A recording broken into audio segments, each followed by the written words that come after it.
গভীর সবুজে ঘেরা এক বনের নাম ছিল সোনাঝুরি বন। এই বন শুধু গাছ আর পশুপাখির জায়গা ছিল না, এই বনের ছিল নিজের একটা হৃদয়, যেখানে হাসি ছিল, কান্না ছিল, আর ছিল এমন কিছু গল্প যা শুনলে কেউ চুপ করে থাকতে পারে না। এই বনে থাকত 5 বন্ধু। গণেশ, বিশাল শরীরের শান্ত স্বভাবের এক হাতি। শক্তি ছিল তার পায়ে, কিন্তু মনটা ছিল শিশুর মতো নরম। চিকু, চতুর এক শিয়াল, সবসময় হাসি মুখে, কিন্তু চোখে লুকানো বুদ্ধির আগুন। টুকটুকি, ছোট্ট এক খরগোশ, ভয় পেত খুব, কিন্তু ভালোবাসতে জানত সাহসের থেকেও বেশি। ধীরু, ধীরে চলা এক কচ্ছপ, যাকে সবাই অবহেলা করত, কিন্তু জীবনের গভীর কথা সেই বুঝত।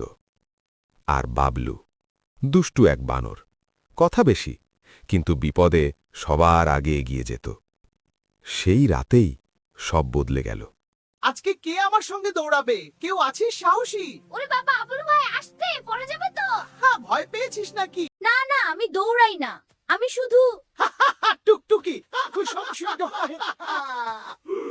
কিন্তু বনের খবর রাখো, বাতাসটা কেমন ভারী লাগছে, কিছু ঠিক তুই লাগছে না। গণেশ দাদা, বনের বড়রা সবসময় বেশি ভাবে, কিচ্ছু হয়নি।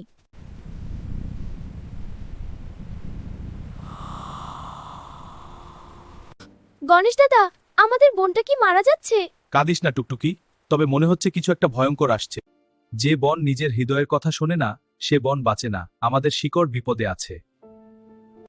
আমি খোঁজ নিয়ে আসি, কেউ কিছু না বললেও আমি সব বের করব। না, যেও না, ওখানে বিপদ হতে পারে। কাটো, জলদি কাটো।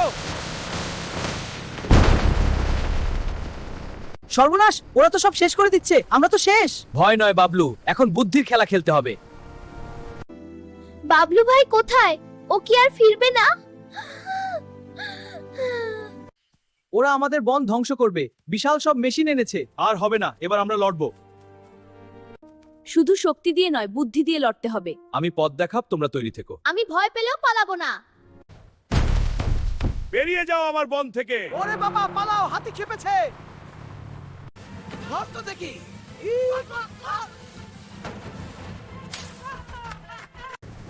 ভুতুড়ে বন, পালাও পালাও। আর কখনো এসো না এখানে। আমরা শুধু বন না, আমরা পরিবার। বুদ্ধি আর সাহস একসঙ্গে থাকলে কেউ হারাতে পারে না। সবাই এদিকে আয়। হ্যালো বন্ধুরা, ঠিক তাই। গল্প ভালো লাগলে চ্যানেলটি সাবস্ক্রাইব করতে ভুলবেন না কিন্তু। সোনাঝুরি বন জিন্দাবাদ, জিন্দাবাদ, জিন্দাবাদ।